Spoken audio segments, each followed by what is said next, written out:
Hello students, very good morning. Welcome to the Hindu editorial analysis. Telangana group 1 exam రాసి prelims clear చేస్తాము అనుకుంటున్న వాళ్ళందరికీ కూడా ఒక మంచి అవకాశం అమ్మ. గ్రూప్ 1 మెయిన్స్కి గైడెన్స్ ప్రోగ్రామ్ అనేది మనం రన్ చేస్తున్నాం. అయితే ప్రిలిమ్స్ రిజల్ట్స్ ఇంకా రాలేదు, రిజల్ట్స్ ఎప్పుడు వస్తాయో తెలీదు, ఈ కన్ఫ్యూషన్లో ఉన్న వాళ్ళందరికీ కూడా ఒక మంచి అవకాశం ఇది. ఎందుకంటే ఈ మెయిన్స్ గైడెన్స్ ప్రోగ్రాంలోకి మీకు వస్తే నా నుంచి నేనే స్వయంగా మీకు గైడెన్స్ అనేది ప్రొవైడ్ చేస్తాను. ఒక సెపరేట్ వాట్సాప్ గ్రూప్ ఉంటుంది, అందులో ఈ గైడెన్స్ ప్రోగ్రాంలో ఉన్న వాళ్ళు మాత్రమే ఉంటారు. You have access to me. మీరు నాకు ఎప్పుడైనా మెసేజ్ చేయొచ్చు, నాకు కాల్ చేయాలన్నా మీరు నాకు మెసేజ్ చేస్తే నేను మీతో మాట్లాడతాను. ఎలా ప్రిపేర్ అవ్వాలి, ఎక్కడ స్టక్ అయ్యారో ఏంటి అని మెంటర్షిప్ అనేది ప్రొవైడ్ చేయడం జరుగుతుంది. Plus you will have access to mains answer writing module. అంటే ఎంటైర్ సిలబస్ పైన ఆన్సర్ రైటింగ్ సెషన్స్ మనం ఆల్రెడీ చేస్తున్నాం. ఆ ఆన్సర్ రైటింగ్ సెషన్స్ అన్నిటికీ మీకు యాక్సెస్ లభిస్తుంది. ప్లస్ మీరు ఎప్పటి నుంచే ప్రాక్టీస్ చేయాలంటే మీరు రాసి సబ్మిట్ చేసిన ఆన్సర్స్ మేము ఎవాల్యుయేట్ చేస్తాము. అండ్ ప్రిలిమ్స్ రిజల్ట్ వచ్చిన తర్వాత ప్రతి పేపర్ వైజ్ టెస్ట్ సిరీస్ కూడా కండక్ట్ చేస్తాం. అయితే రిజల్ట్స్ వచ్చిన దాకా వెయిట్ చేయాలా, ఈలోపే ఆన్సర్స్ రైటింగ్ రాస్తానంటే మీరు రాయొచ్చు. మీరు రాసిన పేపర్స్ మన ఫ్యాకల్టీ కరెక్ట్ చేసి ఫీడ్బ్యాక్ ఇవ్వడం కూడా జరుగుతుంది. అండ్ ఇంకా మీకు కంప్లీట్ గ్రూప్ 1 మెయిన్స్ కోర్సు అంటే యూపీఎస్సీ మన టీఎస్పీఎస్సీ గ్రూప్ 1 కోర్స్కి ఫుల్ యాక్సెస్ ఇచ్చేస్తాం. ఎంతవరకు? మెయిన్స్ ఎగ్జామ్ వరకు. మెయిన్స్ ఎగ్జామ్ కంప్లీట్ అయినంత వరకు మీకు ఫుల్ కోర్స్ యాక్సెస్ కూడా లభిస్తుంది. సో ఇవన్నీ గైడెన్స్ ప్రోగ్రాంలో ఉంటాయన్నమాట. అయితే దీనికి ఫీజు ఎంత? 2 ఆప్షన్స్ ఉన్నాయి. 15,000 రూపాయలు ఒకసారి కట్టేశారనుకోండి, అంతే. మెయిన్స్ మీకు 2 నెలలు పట్టొచ్చు, 3 నెలలు పట్టొచ్చు, 4 నెలలు పట్టొచ్చు, 5 నెలలు పట్టొచ్చు. లేట్ అయినా సరే ఎన్నాళ్ళు అయితే అన్నాళ్ళు మీకు యాక్సెస్ అనేది అలాగే ఉంటుంది. సింగిల్ పేమెంట్ 15,000తో తేలిపోతుంది. లేదు నేను ఒకేసారి కట్టను అనుకుంటే 5,000 పర్ మంత్ కట్టాలి. అంటే 15,000 3 సార్లు కడుతున్నట్టు కాదమ్మా. 5,000 పర్ మంత్ మీరు ఎన్నాళ్ళు కడితే మీకు అన్నాళ్ళు యాక్సెస్ ఉంటుంది. మీరు 1 మంత్ కట్టి ఆపేస్తే 1 మంతే ఉంటుంది, 2 మంత్స్ కడితే 2 మంత్స్, 3 మంత్స్ కడితే 3 మంత్స్, 4 మంత్స్ కడితే 4 మంత్స్. సో అన్సర్టెంటీ ఉంది కాబట్టి నేను 5,000 పర్ మంత్ కట్టుకుంటానంటే మీ ఇష్టం. లేదు 15 కట్టేస్తే నాకు మెయిన్స్ వరకు యాక్సెస్ ఉంటుంది అనుకుంటే మీ ఇష్టం. 2 ఆప్షన్స్ ఇస్తున్నాం, మీరు ఎలా కావాలంటే అలా వాడుకోవచ్చు, ఎలా కావాలంటే మీరు అలా ఉపయోగించుకోవచ్చు. సో ఇది మీరు కాంటాక్ట్ చేయాల్సిన నెంబరు. ఇంకా ఏమైనా డౌట్స్ ఉంటే మీరు నాకు మెసేజ్ చేయొచ్చు. మేడంతో మాట్లాడితే మేడం నా నెంబర్ ఇస్తారు, మీరు నాతో మాట్లాడచ్చు. అయితే కొంచెం మంచిగా క్లియర్ అవుతుంది అన్న హోప్ ఉన్న వాళ్ళు ఇప్పటి నుంచి మీరు మెయిన్స్కి సన్నద్ధం అవ్వండి. We will make sure that you are on the right track. మీకు ఆల్రెడీ చెప్పాను, యూపీఎస్సీకి ఆన్లైన్కి మరియు ఆఫ్లైన్కి విశాఖపట్నం, హైదరాబాద్లో మనకు ఆఫ్లైన్ కోర్స్ కూడా ఉంది. అన్నింటిపైన కూడా నెవర్ బిఫోర్ ఆఫర్ రన్ అవుతుంది. ఎప్పుడూ మనం తీసుకురాని ఆఫర్ అనేది రన్ అవుతుంది. ఆన్లైన్లో 45,000కి, ఆఫ్లైన్లో 55,000కి కంప్లీట్గా మీకు యూపీఎస్సీ కోర్స్ అనేది ఫ్రీగా వస్తుంది. ఈ కోర్సులో మీకు స్టేట్వి కూడా వచ్చేస్తాయి. APPSC, TSPSC, bank, SSC, railway, all competitive exams కూడా మీకు కాంప్లిమెంటరీగా వస్తాయి. NCERT foundation, you get so many things for free. A doubt ఉన్నా మీరు ఈ నెంబర్కి కాంటాక్ట్ చేయొచ్చు. నెవర్ బిఫోర్ ఆఫర్ అనేది ఆప్షనల్స్ పైన కూడా ఉంది. Public administration, sociology, PSIR, anthropology, Telugu literature 5 optionals పైన ఈ నెవర్ బిఫోర్ ఆఫర్ ఉంది. 20,000 రూపీస్కే మనం అందిస్తున్నాం. ఈ 3 కూడా నేనే స్వయంగా డీల్ చేస్తున్నాను. ఈ వీటిపైన కూడా నవంబర్ 30th వరకు ఆఫర్ రన్ అవుతుంది. సో ఇవాళ ఎడిటోరియల్లోకి వచ్చేద్దాము. జనరల్ స్టడీస్ పేపర్ 3 ఎకానమీకి సంబంధించిన editorial. Article is on inflation. So inflation data ఎవరు రిలీజ్ చేస్తారు? నేషనల్ స్టాటిస్టికల్ ఆఫీస్ వాళ్ళు ఎవ్రీ మంత్ రిలీజ్ చేస్తారు. National statistical office is part of ministry of statistics and programme implementation. వీళ్ళు రిలీజ్ చేస్తున్న data ఏంటి? Consumer price index. దీన్నే retail inflation అని కూడా మనం అంటాం. We call it retail inflation. ఈ consumer price index national statistical office వాళ్ళు ఎవ్రీ మంత్ రిలీజ్ చేస్తారు. And they are part of MOSPI or ministry of statistics and programme implementation. So ఈ డేటాను మనం ఇక్కడ హిందూలో అనలైజ్ చేశారు, మనం అనాలిసిస్ని చదువుదాం. So title of the article says stay watchful. వాచ్ఫుల్గా ఉండాలి. స్టే వాచ్ఫుల్గా ఉండాలి. వాచ్ఫుల్ అంటే ఏంటి? బీయింగ్ కేర్ఫుల్, జాగ్రత్తగా. అంటే అంతా నార్మల్ అయిపోయింది, రిలాక్స్ అయిపోవచ్చు అని కాకుండా గమనిస్తూ ఉండాలి. We are still not completely safe. Inflation యాక్చువల్గా ఏమైందంటే అక్టోబర్లో తగ్గింది కదా అని రిలాక్స్ అయిపోకండి, ఇంకా చాలా రిస్క్ ఫ్యాక్టర్స్ ఉన్నాయి, జాగ్రత్తగా వాచ్ఫుల్గా ఉండాలి అని అర్థం. Policy makers can ill afford to drop their guard in the fight against inflation. ఇన్ఫ్లేషన్కి వ్యతిరేకంగా మనం చేస్తున్న పోరాటంలో మనం గాడ్ని డ్రాప్ చేయడానికి లేదు. We can ill afford to drop the guard. Guard అంటే అర్థం ఏంటి? ప్రొటెక్షన్. యుద్ధం చేసేటప్పుడు కుడి చేత్తో కత్తి పట్టుకొని ఎడం చేత్తో గాడ్ పట్టుకుంటారు. ఇలా గాడ్ పట్టుకొని ఫైట్ చేస్తారు. నువ్వు గాడ్ దించేసావు అనుకో, ఎవడన్నా వచ్చి నేను పొడి చేయొచ్చు. సో అలాగే ఇన్ఫ్లేషన్కి వ్యతిరేకంగా మనం పోరాటం చేస్తున్నాం.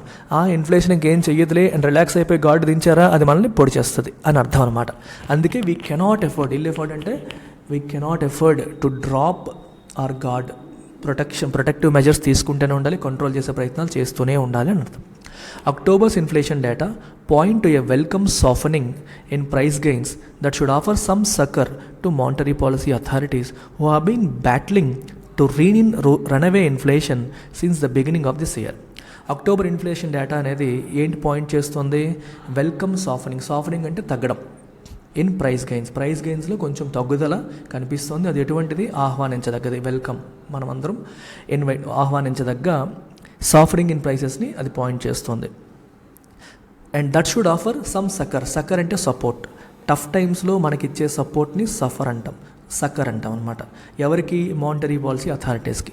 So MPC, monetary policy committee మెంబర్స్కి ఇది ఒక చిన్న సపోర్ట్ లాంటిది. హూ హ్యావ్ బీన్ బ్యాట్లింగ్ అంటే ఫైట్ చేస్తున్నారు. టు రీన్ ఇన్ అంటే కంట్రోల్ చేయడానికి. దేని కంట్రోల్ చేయడానికి? రనవే ఇన్ఫ్లేషన్. రనవే అంటే కంట్రోల్ కాకుండా వెళ్ళిపోయేదని రనవే ఇన్ఫ్లేషన్ అంటాం. Something that is not easy to control. రోజు రోజుకి పెరిగిపోయేదాన్ని రనవే ఇన్ఫ్లేషన్ అని అంటాం అనమాట. దాన్ని కంట్రోల్ చేయడానికి ఎప్పటి నుంచో ప్రయత్నాలు చేస్తున్న మానిటరీ పాలసీ అథారిటీస్కి ఇప్పుడు వచ్చిన డేటా అనేది కొంత సపోర్ట్ అనేది ఇస్తుంది, కొంత బలాన్ని ఇస్తుంది. Okay. Retail inflation or price gains based on the consumer price index slowed to 6.77% last month 6.77%కి తగ్గింది. From September 7.41%. సెప్టెంబర్లో 7.41. ఎలా? ఎయిడెడ్ అంటే helped by appreciable deceleration in food price inflation. Food price ఇన్ఫ్లేషన్లో ఎప్రీషియబుల్ డిసిలరేషన్ కనిపించింది. Appreciable అంటే considerable, మనం గమనించదగ్గ, ఓకే, నోటీస్ చేయగలిగినంత. డిసిలరేషన్ అంటే తగ్గుదల. దేంట్లో? ఫుడ్ ప్రైస్ ఇన్ఫ్లేషన్లో. సిపిఐలో మెజారిటీ పోర్షన్ ఫుడ్ ప్రైసే ఉంటుంది. కన్జ్యూమర్ ప్రైస్ ఇండెక్స్లో మీకు 6 కేటగిరీస్ ఉంటాయి. అందులో major category food category. So food కేటగిరీలో మనకి ఇన్ఫ్లేషన్ తగ్గింది అంటే ఓవరాల్ ఇన్ఫ్లేషన్ కూడా తగ్గుతుందన్నమాట. The year-on-year inflation based on consumer food price index eased by almost 160 basis points in October to 7.01% from the preceding month's 8.60%. సెప్టెంబర్లో CFPI consumer food price index వచ్చి 8.60% ఉంటే అక్టోబర్లో 7.01% ఉంది. అంటే 160 బేసిస్ పాయింట్స్ తగ్గింది. అంటే 1.6% రఫ్గా తగ్గిందనమాట. Helped by a decline in prices of vegetables, fruits, pulses, oils and fats. Vegetables, fruits, pulses, oils, fats వీటన్నిటిలో కూడా ప్రైసులు తగ్గాయి. ఇవి తగ్గడం వల్ల సిఎఫ్పిఐ 8.60% నుంచి 7.01%కి తగ్గింది. With the food and beverages sub-index representing almost 46% of the CPS. ఇప్పుడే చెప్పాను మీకు, కన్జ్యూమర్ ప్రైస్ ఇండెక్స్లో 6 కేటగిరీస్లో ఫుడ్ అండ్ బెవరేజెస్ సెగ్మెంట్ 46%. ఇప్పుడు నేను 6 కేటగిరీస్ అని చెప్తున్నాను కదా. సో రిమైనింగ్ 5 కేటగిరీస్ ఏంటనేది మీరు కామెంట్ సెక్షన్లో రాయండి. What are the remaining 5 categories? ఒకటి food and beverages segment, remaining ఏంటనేది మీరు రాయండి. సో 46% వెయిట్ అదే ఉంది. The slow down in food price gains understandably steered overall inflation lower even as price gains in 3 other essential categories namely clothing and footwear, housing and health. ఇక్కడే కనిపిస్తాయి. Remained either little changed from September or quickened. మీకు యాక్చువల్గా ఇప్పుడు ఏమవుతుందంటే ఎక్కువ weightage ఉన్న food price food and beverages segment 46% weightage, దాంట్లో తగ్గుదల కనిపించింది. ఎక్కువ వెయిట్ దానికే ఉంది కాబట్టి ఫుడ్ అండ్ బెవరేజెస్ సెగ్మెంట్లో తగ్గుదల కనిపిస్తే అది ఓవరాల్గా కూడా తగ్గుదలకి కారణమైంది. ఇంకో 3 సెగ్మెంట్స్ మీరు తీసుకుంటే like clothing and footwear, housing, health తీసుకుంటే అవేమో ఎయిదర్ లిటిల్ చేంజ్, సెప్టెంబర్తో పోలిస్తే పెద్దగా మారలేదు, లేదా క్విక్ అండ్ కొంచెం పెరిగాయి. అంటే మిగిలిన సెగ్మెంట్స్లో పెద్దగా తగ్గుదల లేదు. ఇన్ఫ్యాక్ట్ కొంచెం పెరుగుదల ఉన్నప్పటికీ మేజర్ సెగ్మెంట్ అయిన దీంట్లో తగ్గుదల రావడం వల్ల ఓవరాల్ ఇన్ఫ్లేషన్ తగ్గింది అని అర్థం. Inflation at the wholesale prices level also continue to decelerate. Wholesale prices లెవెల్లో కూడా ఇన్ఫ్లేషన్ కంటిన్యూ టు డిసెలరేట్, తగ్గుతూ వచ్చింది. With the headline reading easing in to single digits for the first time in 19 months. Headline reading single డిజిట్స్కి వచ్చింది for the first time in 19%. ఏది wholesale. ఇక్కడ wholesale అంటే WPI, wholesale price index గత 19 నెలలుగా ప్రతి నెల కూడా మోర్ దాన్ 10% పెరుగుతూ వచ్చింది. ప్రతి నెల పెరుగుదలే, అది కూడా విపరీతంగా పెరిగిపోవడం, కొంచెం కూడా కాదు, మోర్ దాన్ 10% పెరిగిపోతూ వచ్చింది. మోర్ దాన్ 10% పెరిగిపోతూ వచ్చింది. అలాంటిది ఇప్పుడు ఈ మంత్ సింగిల్ డిజిట్లోకి వచ్చింది. అది కూడా ఏ favourable base effect along with a distinct cooling in international prices of commodities including crude oil, steel, amid gathering uncertainty in advanced economies was largely instrumental in tempering wholesale price gains. అయితే wholesale prices ఎందుకు తగ్గాయి అంటే, ఒకటి base effect ఫేవరబుల్గా ఉంది, which means last year అక్టోబర్లో already ఎక్కువ ఉంది. ఇప్పుడు ఎలా ఉంటుందంటే మీకు ఒక ఎగ్జాంపుల్ చెప్తాను. LTX క్లాసెస్ అడ్మిషన్స్ తీసుకుందాం. లాస్ట్ ఇయర్ నవంబర్లో మనకి లెట్స్ అజ్యూమ్ 200 అడ్మిషన్స్ అయ్యాయి. ఓకే, లాస్ట్ ఇయర్ అక్టోబర్లో 100 అడ్మిషన్స్ అయ్యాయి. జాగ్రత్తగా వినండి. లాస్ట్ ఇయర్ అక్టోబర్లో మనకి 100 అడ్మిషన్లు అయ్యాయి అనుకోండి, నవంబర్లో 200 అడ్మిషన్స్ అయ్యాయి అనుకోండి లాస్ట్ ఇయర్. ఈ ఇయర్ అక్టోబర్లో 150 అడ్మిషన్లు అయ్యాయి. మనం ఏం చెప్తాం, అరే 50% గెయిన్ వచ్చిందిరా, లాస్ట్ ఇయర్తో పోలిస్తే 50% పెరిగారు అని చెప్తాం. అదే ఈ ఇయర్ నవంబర్లో తీసుకుంటే లెట్స్ అజ్యూమ్ 250 అడ్మిషన్స్ అయ్యాయి అనుకోండి. 250 అడ్మిషన్స్ అయినప్పటికీ లాస్ట్ ఇయర్ ఎండ్ అయ్యాయి 200. అర్థమైంది? లాస్ట్ ఇయర్ 200 అయ్యాయి. 200 మీద 50 ఎక్కువ, అంటే 25% గెయిన్స్. అదే అక్టోబర్ తీసుకుంటే లాస్ట్ ఇయర్ 100, ఇప్పుడు 150. లాస్ట్ ఇయర్ 100 మీద 150 అంటే 50% గెయిన్స్. నవంబర్లో 200 మీద 250, 25% గెయిన్స్. ఏంటి తేడా మరి? బేసికల్గా నవంబర్లోనే ఎక్కువ వచ్చాయి, 250 అడ్మిషన్స్ అయ్యి, అక్టోబర్లో 150 అయ్యాయి. కానీ అక్టోబర్ పర్సంటేజ్ ఎక్కువ కనిపిస్తుంది, నవంబర్ది తక్కువ కనిపిస్తుంది. కారణం ఏంటి? Base effect. అంటే దేని మీద నువ్వు కంపేర్ చేస్తున్నావు? అక్టోబర్కి లాస్ట్ ఇయర్లో 100, నీ బేస్ 100, ఆ 100తో కంపేర్ చేస్తున్నావు కాబట్టి 150 చాలా ఎక్కువలా కనిపిస్తుంది. ఇక నవంబర్కి వచ్చేసరికి you are comparing it with 200. So నీకు బేస్ మారిపోయింది. అర్థమవుతుందా మీకు? బేస్ మారిపోయింది కాబట్టి పర్సంటేజ్ తగ్గిపోయింది. అలాగే ఇన్ఫ్లేషన్ కూడా తక్కువ ఉండాలని మనం ఆస్వాదిస్తాం, తక్కువ ఉంటే మంచిది అనుకుంటాం, కంట్రోల్ అవుతుంది అనుకుంటాం. లాస్ట్ ఇయర్ ఆల్రెడీ ఎక్కువ ఉండడం వల్ల ఇన్ కంపారిజన్ టు దట్ ఇప్పుడు తగ్గింది అని అర్థం అనమాట. అందుకే favourable base effect. Last year base ఎక్కువగా ఉండడం వల్ల, అంటే లాస్ట్ ఇయర్ చాలా ఎక్కువ ఉంది ఇన్ఫ్లేషన్, సో ఇన్ కంపారిజన్ దాంతో కంపేర్ చేస్తే మనకి పెద్దగా కనిపించట్లేదు. అదొక advantage. Plus distinct cooling in international price of commodity. ఇంటర్నేషనల్గా కమోడిటీస్ ప్రైసెస్ తగ్గాయి. కమోడిటీస్ అంటే ఏంటి? ఐరన్, ఇవన్నీ కూడా commodities. Aluminium, iron, bauxite, all these things, crude oil, steel, అన్ని కమోడిటీస్ అన్నీ కూడా తగ్గాయంట అడ్వాన్స్డ్ ఎకానమీస్లో. Amid gathering uncertainty in advanced economies అంటే అర్థం ఏంటి? అడ్వాన్స్డ్ ఎకానమీస్లో అన్సర్టెంటీ పెరుగుతోంది, అంటే రిసెషన్కి వెళ్ళే పరిస్థితులు కనిపిస్తున్నాయి. రిసెషన్కి వెళ్ళే పరిస్థితులు వచ్చినప్పుడు ఏమవుతుంది? డిమాండ్ ఫర్ గుడ్స్ తగ్గిపోతుంది. అంటే ఎక్కువగా ప్రొడక్షన్ గట్రా చెయ్యరు, తగ్గించేస్తారు. సో డిమాండ్ తగ్గిపోవడం వల్ల ధరలు తగ్గిపోతాయి. సో అడ్వాన్స్డ్ ఎకానమీస్లో రిసెషన్ ఛాయలు కనిపిస్తున్నాయి కాబట్టి డిమాండ్ ఫర్ గుడ్స్ తగ్గుతుంది, కాబట్టి ఈ రా మెటీరియల్కి డిమాండ్ తగ్గి రేట్లు తగ్గాయి. And it was largely instrumental in tempering wholesale price gains. So wholesale price గెయిన్స్ని టెంపర్ అంటే కంట్రోల్లో ఉంచడం. టెంపర్ అంటే అర్థం ఏంటి? కంట్రోల్లో ఉంచడం. కంట్రోల్లో ఉంచడంలో అవి భూమిక వహించాయి. ఇన్స్ట్రుమెంటల్, దేవర్ ఇన్స్ట్రుమెంటల్ అంటే దానికి ఇవి హెల్ప్ అయ్యాయి. For example you can say LTX classes is instrumental in my success in UPSC. యూపీఎస్సీలో నా సక్సెస్కి LTX క్లాసెస్ ప్రధాన భూమిక వహించింది, ప్రధాన పాత్ర పోషించింది, అలా చెప్పడం అనమాట. Still a closer look at sequential trends in retail inflation. Retail ఇన్ఫ్లేషన్లో మీరు సీక్వెన్షియల్ ట్రెండ్స్ని కొంచెం క్లోజ్గా చూస్తే, సీక్వెన్షియల్ అంటే అర్థం ఏంటి? Month on month. మామూలుగా inflation data year on year ఇస్తారు, ఈ year October, last year October. అదే మీరు మంత్ ఆన్ మంత్ చూసారనుకోండి, we call it sequential. So ఈ ఇయర్ అక్టోబర్, ఈ ఇయర్ సెప్టెంబర్తో కంపేర్ చేసి మంత్ ఆన్ మంత్, MOM అంటాం, మామ్. అది మీరు చూస్తే especially in food items, it flag the imperative for policy makers to remain watchful. Flag అంటే highlight. So closer look at sequential trends in retail inflation especially in food items, flags అని రాయాలి. ఆ look అనేది it flags the imperative for policy makers to remain watchful. Policy makers వాచ్ఫుల్గా ఉండాల్సిన అవసరాన్ని highlight చేస్తుంది. ఇంపెరిటివ్ అంటే అవసరం, నీడ్, ఇంపార్టెన్స్ అని అర్థం. మనం వాచ్ఫుల్గా ఉండాలి, పూర్తిగా రిలాక్స్ అవ్వడానికి లేదు అని అర్థం. While year on year inflation in vegetable prices slowed sharply to 7.77% last month. Year on year చూస్తే వెజిటబుల్ ప్రైసెస్లో 7.77% స్లో డౌన్ ఉంది. From September's breathless 18% piece pace. సెప్టెంబర్లో 18% గ్రో అయితే ఇయర్ ఆన్ ఇయర్, అక్టోబర్లో 7.7% గ్రో అయింది. The month on month gains accelerated to A 4-month high of 4.1%. కానీ సెప్టెంబర్కి అక్టోబర్కి మీరు చూసారనుకోండి, సెప్టెంబర్తో పోలిస్తే రేట్లు ఇంకా పెరిగాయి, 4.4% పెరిగాయి, 4.1% పెరిగాయి. And point to concerns that the supply disruptions caused by unseasonal rains in vegetable growing regions as well as logistical difficulties posed by monsoon flooding may continue to keep the prices volatile at least in the near term. So దీని అర్థం ఏంటి, ఇది మనకి ఏంటి indicate చేస్తుంది? Point to concerns that supply disruptions caused by unseasonal rains. Vegetables grow అవుతున్న, అంటే ఎక్కువగా కూరగాయల్ని పండించే ప్రాంతాల్లో అన్సీజనల్ రైన్స్ వల్ల సప్లై డిస్రప్షన్స్ అనేవి వస్తున్నాయి.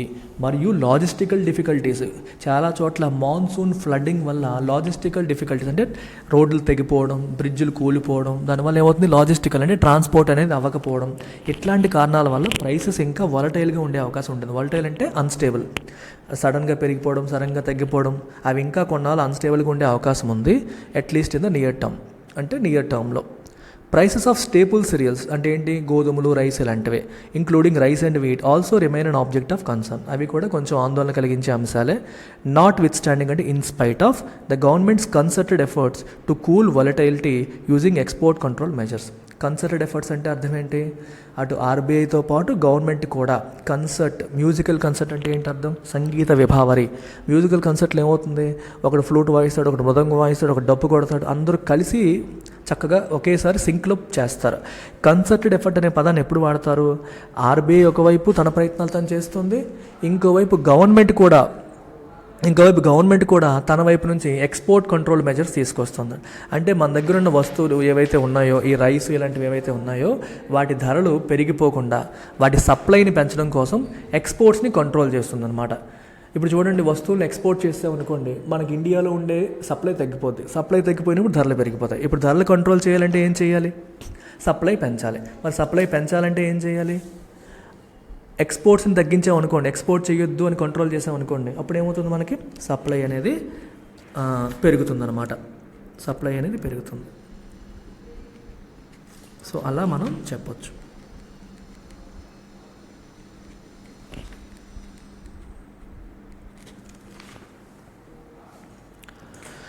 While inflation in the largest weight in the food basket ticked up to 12.1% in October from the previous month's 11.5% sequentially, price gains came in at 1%, moderating in pace from September.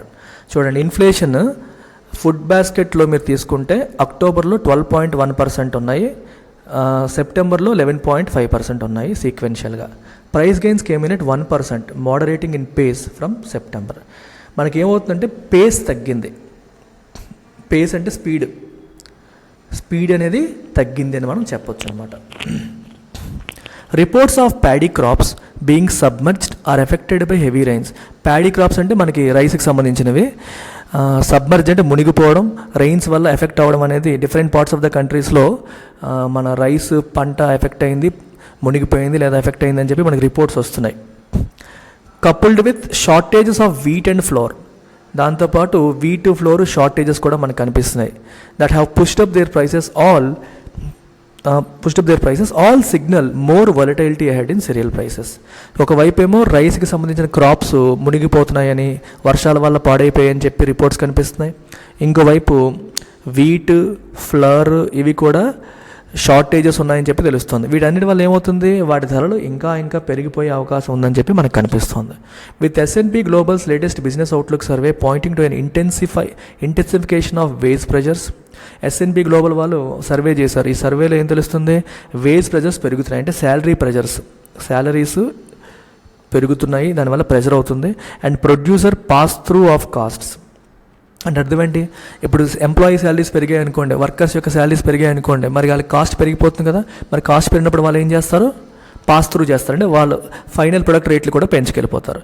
So అంటే అర్థం ఏంటి అంటే cost పెరిగిపోతుంది కంపెనీస్కి, వాళ్ళు అమ్మే products కూడా రేట్లు పెంచుకొని వెళ్ళిపోతారు. అంటే ఇక ఈ సెకండ్ పారాగ్రాఫ్ అంతా ఏం చెప్తున్నాడు మనకి, వర్షాల వల్ల, మునిగిపోవడం వల్ల, రకరకాల కారణాల వల్ల ఇంకా రిస్క్ ఫ్యాక్టర్స్ ఉన్నాయి, ధరలు పూర్తిగా తగ్గిపోయాయని చెప్పి రిలాక్స్ అవ్వద్దు, ఇంకా పెరిగే అవకాశాలు ఉన్నాయి. సో కాబట్టి అథారిటీస్ రిలాక్స్ అవ్వకండి. You can afford to drop their guard drop చేయొద్దు. ఇన్ ఫైట్ అగెన్స్ట్ ఇన్ఫ్లేషన్ మీద చేస్తున్న ఫైట్ అనేది కంటిన్యూ అవ్వాలి. మీరు రిలాక్స్ అయిపోద్దురా బాబు, చాలా రిస్క్ ఫ్యాక్టర్స్ ఉన్నాయని చెప్పి ఈ సెకండ్ పారాగ్రాఫ్ అంతా కూడా నెగిటివ్స్ రాశాడనమాట. ఫస్ట్ పారాగ్రాఫ్ అంతా కూడా ఎందుకు తగ్గాయి, ఎలా తగ్గాయి అని చెప్పి రాస్తూ సెకండ్ పారాగ్రాఫ్లో ప్రస్తుతానికి తగ్గుండొచ్చు కానీ ఇంకా రిస్క్ ఫ్యాక్టర్స్ చాలా ఉన్నాయి, తొందరపడిపోయి రిలాక్స్ అవ్వద్దని చెప్పి చెప్తున్నారు.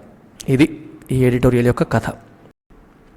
నెక్స్ట్ మనకి ఈ ఫుల్గా అవసరం లేదు, మేము ఆల్రెడీ కోచింగ్ తీసుకున్నాము, 1-2 సబ్జెక్ట్స్లో వీక్గా ఉన్నాం అనుకున్న వాళ్ళకి ఎనీ సబ్జెక్ట్ 5,000 అనే ఆఫర్ కేవలం 3 డేస్కి పెడుతున్నాం. ఇవాళ 16th కదా, 18th వరకు మాత్రమే ఈ ఆఫర్ ఉంటుంది. సో మీరు history, polity, economy, geography, ethics, essay మీకు నచ్చిన సబ్జెక్ట్ మీరు తీసుకోండి. నా సబ్జెక్ట్సే కావాలనుకుంటే ఎకానమీ అండ్ ఎథిక్స్ ఈ 2 నేను టీచ్ చేస్తాను. ఇవి కావాలంటే ఈ 2 మీరు తీసుకోవచ్చు. ఇవన్నీ కూడా మళ్ళీ లైఫ్ టైం వ్యాలిడితోనే వస్తాయి. జాబ్ వచ్చేంత వరకు మీకు యాక్సెస్ ఉంటుంది. మీరు ఈ నెంబర్కి కాంటాక్ట్ చేసి జాయిన్ అయిపోవచ్చు, లేదా మన వెబ్సైట్లో డైరెక్ట్గా పేమెంట్ చేయొచ్చు. That's it. Take care. Bye.